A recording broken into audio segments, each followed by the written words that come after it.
బాహుబలి ప్రాణం పోసి పెంచుకున్న నా బిడ్డ తన కోసం ఆ పరమశివుడు రాసిన గమ్యమేంటో అప్పుడు నాకు తెలియలేదు. తన మరణం ఒక ముగింపు కాదు, ఓ మహాకార్యానికి ప్రారంభం. తన గమ్యం యుద్ధం, భూత వర్తమాన భవిష్యత్ కాలాలని శాసించి దేవాసుర సంగ్రామం. తప్పుకో విశాసుర, బాహుబలికి శిక్ష తప్పదు. సోదరా ఇంద్ర, నీకు బాహుబలి కావాలంటే నన్ను గెలిచి తీసుకో.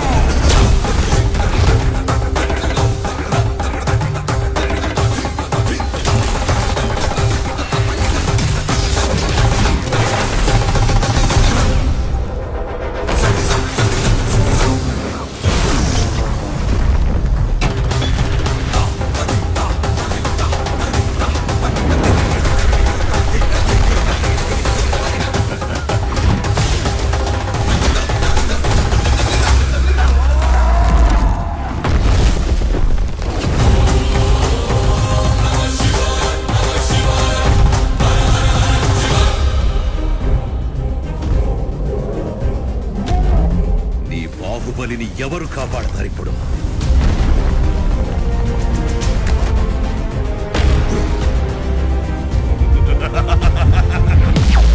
జై మహాకాళ!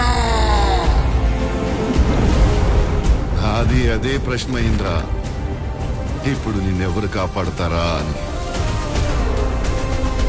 ఈ 14 లోకాల మనుగడ ఒకే ఒక మానవుడి చేతిలో. ఆ శక్తి పేరే